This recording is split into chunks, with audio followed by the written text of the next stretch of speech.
negara, kekuasaan, dan ekonomi ekstraktif. Analisis teori Max Weber Robinson melalui film Tanah Moyangku. Halo semua, film berdurasi sekitar 84 menit ini menyoroti konflik agraria di Indonesia, mulai dari masa kolonial Belanda hingga era kontemporer.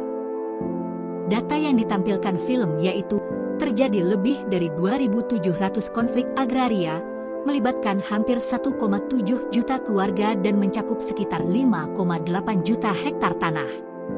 Akibat konflik tersebut, lebih dari 1.900 orang dikriminalisasi dan 69 orang meninggal dunia.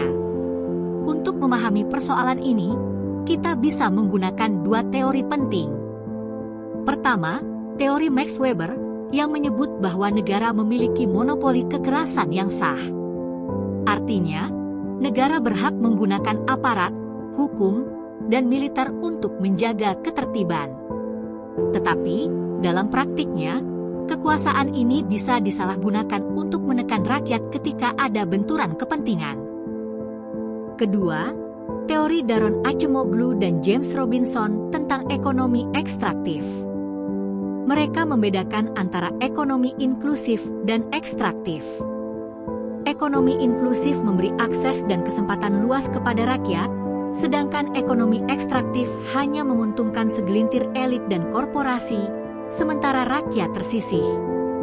Negara disebut gagal ketika justru hadir untuk melanggengkan ekstraksi sumber daya oleh elit. Film Tanah Moyangku juga menekankan bahwa konflik agraria bukanlah masalah baru. Akar sejarahnya berasal dari kebijakan kolonial Belanda, yaitu Agrarische-Wet 1870 dan prinsip domain verklaring. Aturan ini menyatakan tanah tanpa bukti kepemilikan resmi menjadi milik negara, sehingga pemerintah kolonial bisa dengan mudah menyerahkan tanah kepada investor perkebunan.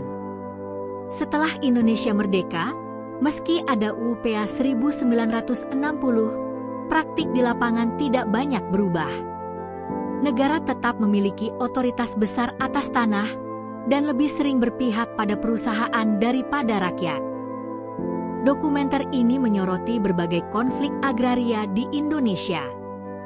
Di Desa Mantangai Hulu, PT HUP sejak 2011 mencaplok tanah warga untuk sawit, memicu kriminalisasi petani. Di Desa Kinjil, 3 petani ditahan atas tuduhan pencurian sawit PT BGA, memicu aksi solidaritas kain.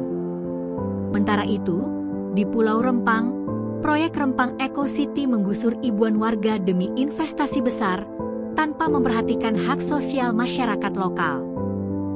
Dari kasus-kasus ini, terlihat jelas dua hal. Pertama, sesuai dengan teori Weber, negara berfungsi sebagai pemaksa, aparat, hukum, dan kekuatan digunakan untuk menekan masyarakat, bukan melindungi mereka. Kedua, sesuai dengan teori Robinson, institusi negara mendukung ekonomi ekstraktif. Kebijakan agraria lebih memihak perusahaan besar dan investor, sementara masyarakat adat dan petani kecil kehilangan hak mereka. Konflik agraria yang terus berulang tentu membutuhkan jalan keluar. Negara perlu melaksanakan reforma agraria yang nyata, mengakui hak masyarakat adat, serta melibatkan warga dalam setiap keputusan. Penyelesaian seharusnya ditempuh lewat dialog dan mediasi, bukan kriminalisasi.